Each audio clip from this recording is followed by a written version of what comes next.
Chega no sábado, tudo encaminhando para que a gente tivesse um final de semana feliz, um Dia das Mães tranquilo, né? O Vasco perde para o Vitória. Eu já sabia que seria difícil, mas a maneira com que aconteceu essa derrota é que foi muito triste, né? O Vasco jogando com um jogador a mais, quase que a partida inteira, saiu na frente do placar e tomou uma virada. Então, de fato, ficou insustentável algumas situações, outras não vão mudar, não tem jeito, mas algumas situações ficaram insustentáveis.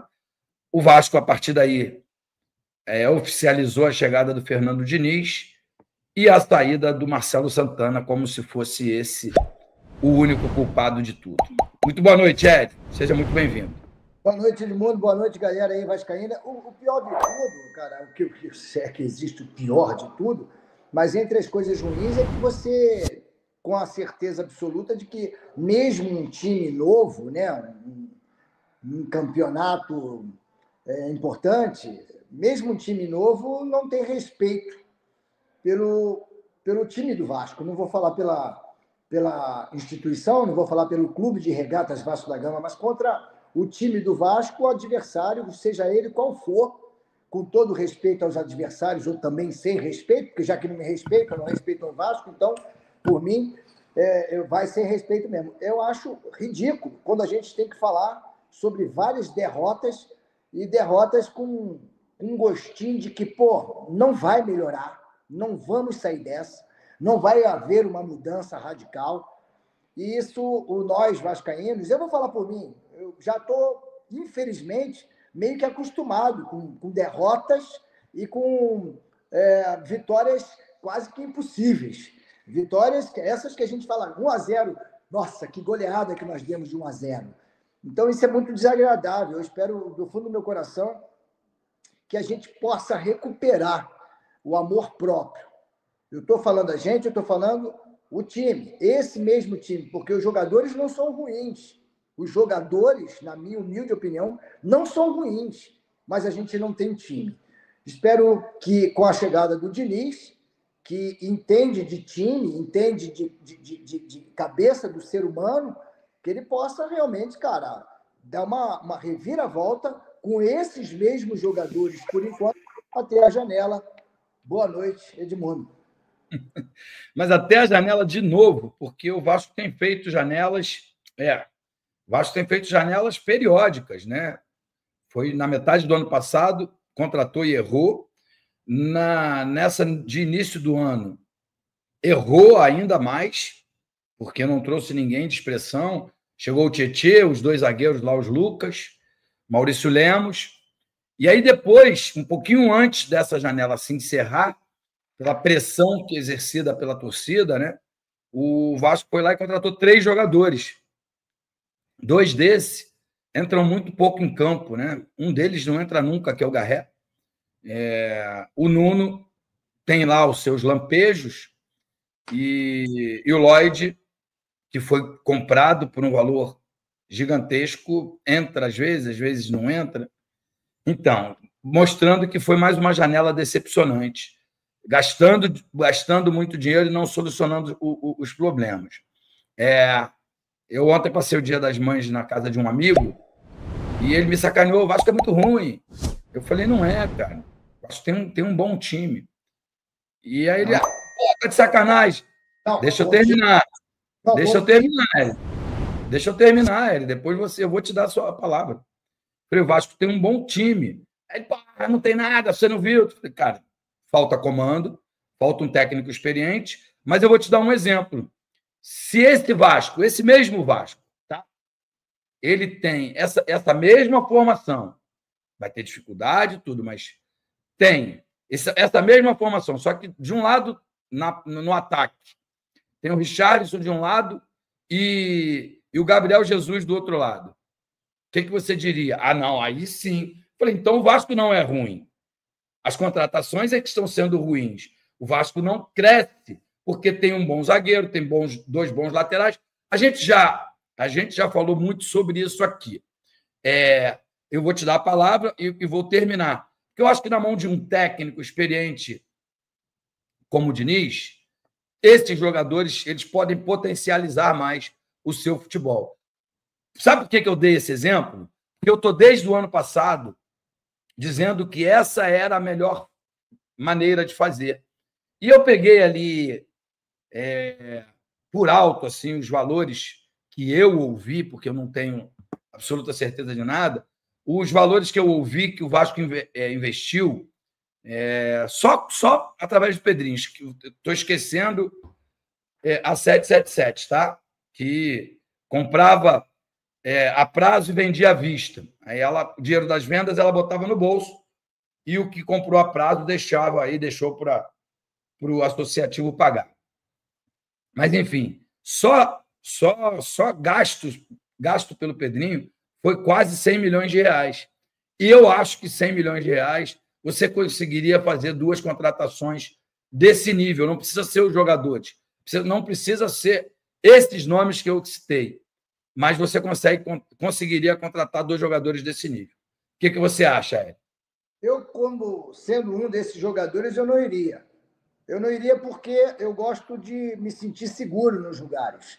Eu não posso chegar no lugar onde eu vejo que o lugar está em teste. Eu não tenho mais esse tempo. Se o jogador, se o profissional tem condições de escolha, se ele tem condições de escolha, ele não vai escolher onde está desorganizado, onde está bagunçado.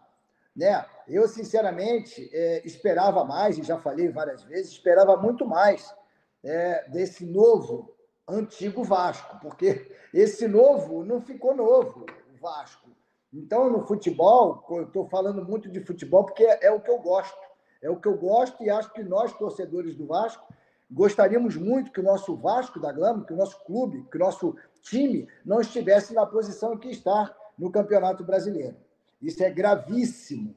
Isso aí é desagradável para quem ama o Vasco da Gama, para quem ama de verdade, para quem nasceu amando o Vasco, né? E vai morrer amando o Vasco de qualquer jeito, em qualquer situação em que ele esteja. Eu acho o seguinte, cara, o Diniz, e acredito, tomara, torço muito para que ele olhe, mas olhe com bons olhos para a nossa base. Que ele olhe e valorize de verdade esses jogadores que acabaram de ganhar um campeonato. Esses jogadores que já chegaram ao profissional e depois voltaram, não sei porquê. De verdade, cara, eu colocaria no banco de reserva, sem prazo para voltar à titularidade, alguns titulares hoje do Vasco que, infelizmente, não estão entregando e não vão entregar, porque o tempo de entrega, vou dar uma aula agora, o tempo de entrega do jogador de futebol é um tempo suficiente, pré-temporada, mas ele não fez, está um pouco fora de forma. Então, vamos dar um mês para ele. Em um mês, o profissional de futebol, ele entra em forma. Ah, não, ele não é bem assim. É assim, sim. Principalmente se houver, desde esse profissional, interesse. Não aconteceu isso no Vasco. Infelizmente, não aconteceu e não vai acontecer, porque o tempo dado, ele jamais será voltado. Então, já foi, já se deu um tempo. A gente precisa ter coragem. Para ter coragem, você tem que ter experiência, você tem que ter bagagem.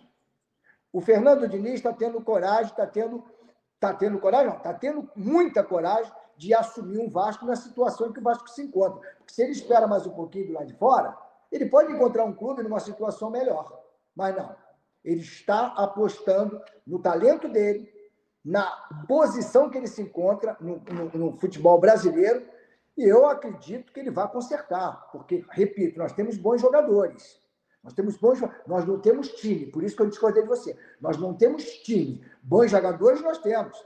Agora, tem que aproveitar a base tem vontade, a base tem garra, tem entusiasmo. Com todo respeito, tem jogador? Tem. Tem time? Não tem. Então, se nós hoje temos um treinador capacitado, que ele faça um time com esses jogadores, mas, sobretudo, dá moral para a base, porque a base está numa posição melhor do que alguns bons titulares do passado, que no presente não estão resolvendo absolutamente nada. A notícia dá conta de que o Fernando Diniz vai repetir a escalação do jogo contra o Vitória. Ou seja, Sforza e Paulinho, Nuno e Felipe Coutinho, e lá na frente, Verratti e Ryan. Só falando aí do meio para frente, né? Puma Rodrigues na lateral direita, com o João Vitor e o Luiz Gustavo, e o Lucas Piton na lateral esquerda. Aconteceu aqui, está tendo um burburinho aqui, umas coisas desencontradas, dando conta de que o Léo Jardim pudesse não jogar, porque se ele jogar, ele bate a meta, que aí ele teria que renovar o contrato dele automaticamente. E eu acho que ele é um dos poucos que se salva nesse Vasco tumultuado, né? Embora tenha tomado aí os 4 gols da equipe do Porto Cabedelo, nenhum dos gols foi por culpa dele, né? Há uma fragilidade muito grande ali no sistema defensivo e que acaba expondo o goleiro. Eu acho que isso é boato. Até estava vendo os relacionados, então ele foi com a equipe para a Argentina e com isso deve jogar. Você concorda, Eric, que o Vasco deve, né? O Diniz deve repetir a mesma escalação? Ou você acha que tinha... Porque esse time do Lanús é muito melhor do que o Porto Cabedelo. Então a gente fica aqui, morrendo de medo de uma nova goleada. Você repetiria a escalação ou você já disse que barraria alguns 2 titulares, né? Sim, sem dúvida nenhuma, barraria. Eu daria mais essa oportunidade aí, porque no próximo jogo do Vasco e do Diniz vai ser em São Januário, contra um time mais forte ainda. Então eu diria que essa última oportunidade para que esses titulares deixassem de ser titulares ou que me provassem que pode, até porque ele chegou agora. Ele vai entrar com um time novo, não dá tempo.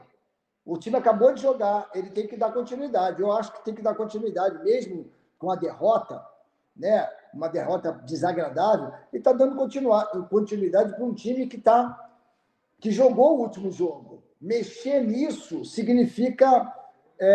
Não, mas eu só quero chegar a uma conclusão de que o Vasco perde em termos de marcação, né? Primeiro porque o Sforza e o Paulinho não têm esse poder de marcação como o do Hugo Moura e Cocão, né? O Felipe Coutinho e o Nuno ajudam um pouco na recomposição.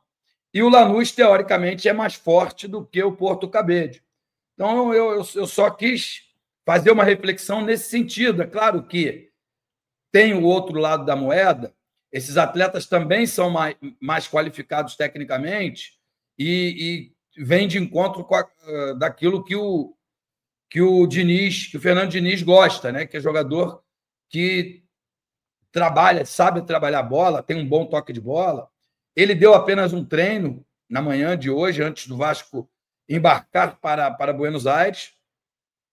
Não sei, ele não deu entrevista, não sei se ele gostou, se ele ficou satisfeito, se ele acredita que já na partida de amanhã o trabalho dele vai surtir resultado. Vale a pena ressaltar que o Vasco é segundo colocado, a 3 pontos do Lanús, né?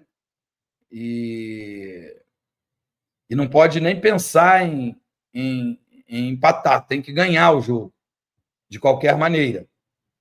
Porque se perder o jogo, o Vasco vai estar eliminado. Não é eliminado porque o segundo colocado do grupo faz um jogo contra um time que vem da Libertadores. É meio confuso isso aí, mas só o primeiro colocado se classifica. E se o Lanús vencer amanhã, o Lanús já vai estar classificado. Então, é um jogo de extrema dificuldade. Vou deixar aqui uma pergunta para você, Eri. Hoje, o Cazé disse que o Vasco tem que esquecer a Sul-Americana e a Copa do Brasil e focar no Campeonato Brasileiro, já que, com a derrota de sábado, o Vasco entrou na zona de rebaixamento.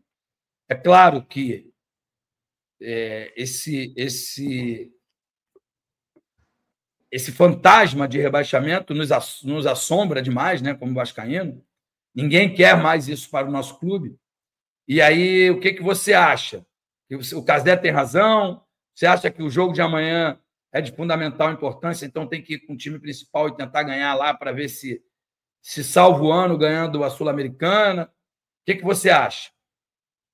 Eu acho que o Diniz está fazendo o certo. Esse negócio de poupar, você sabe que eu detesto isso.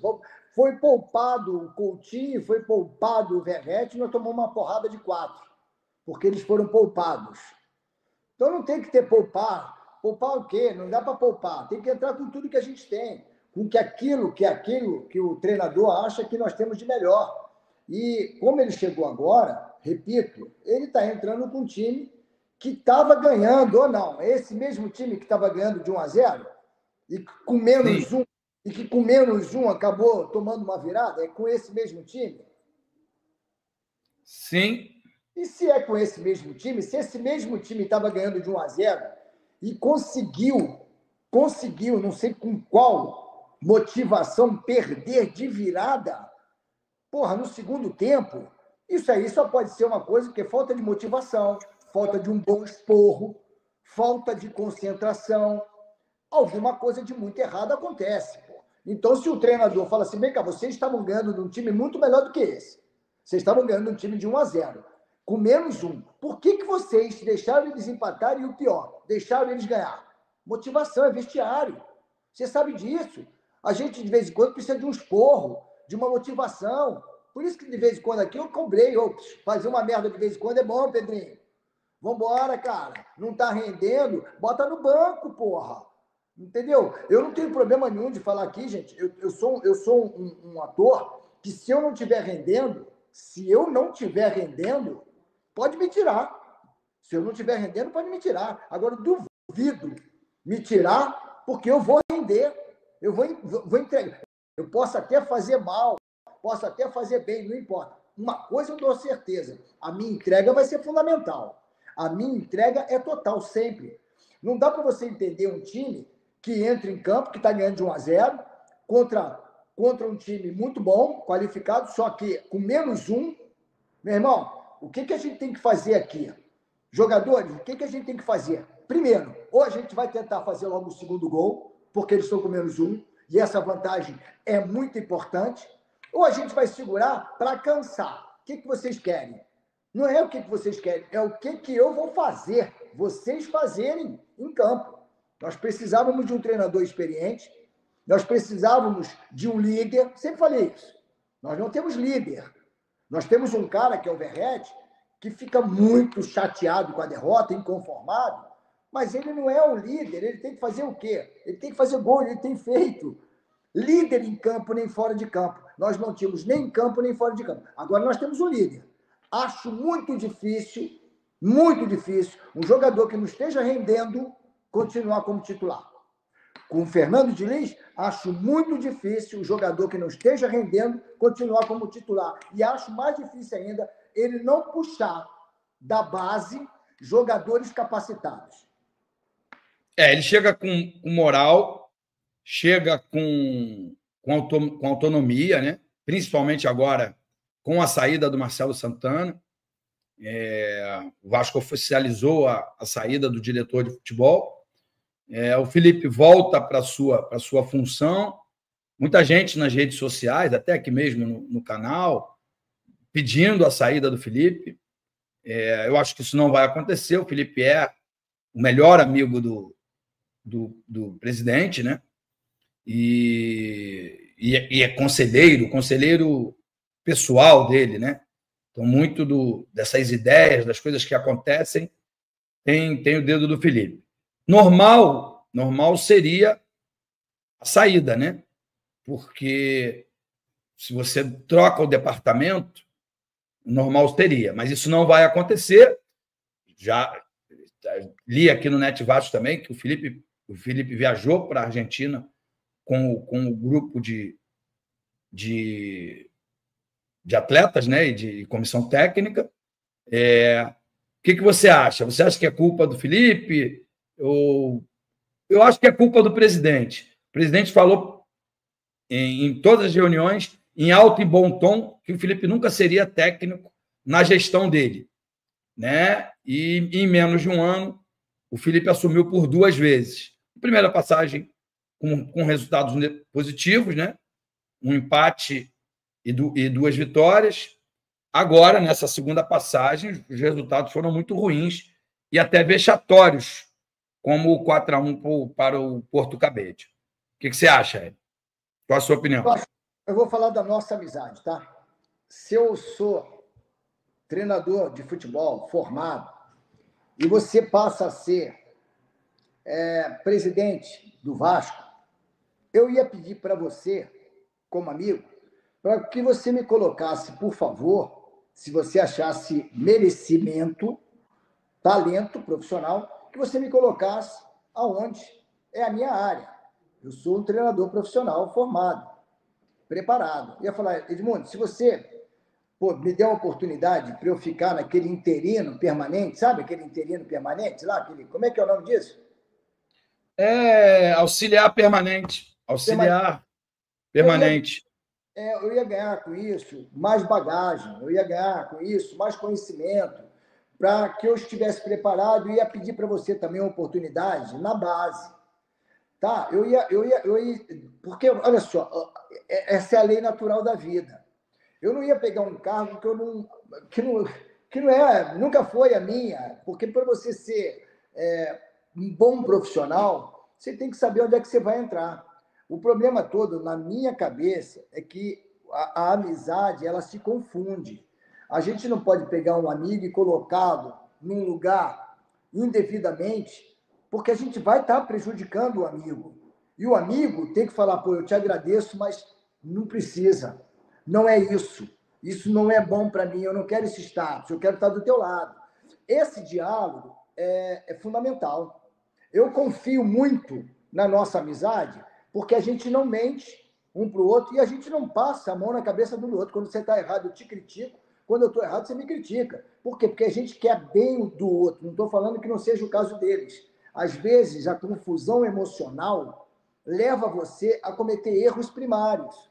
O Felipe, quando assumiu lá atrás o Vasco como treinador, foi para quebrar um galho. Para quebrar um galho, eu acho normal. Agora, nós tivemos uma experiência de dar a ele a oportunidade de jogar, de vitórias, né? De ser treinador para correr atrás de vitória. E aí ele mostrou que não tem capacidade ainda profissional. Estou falando com o maior respeito, cara. Com o maior respeito, porque eu gosto do Felipe, eu gosto do Pedrinho. Os jogadores de futebol, Felipe e Pedrinho, me deram grandes alegrias.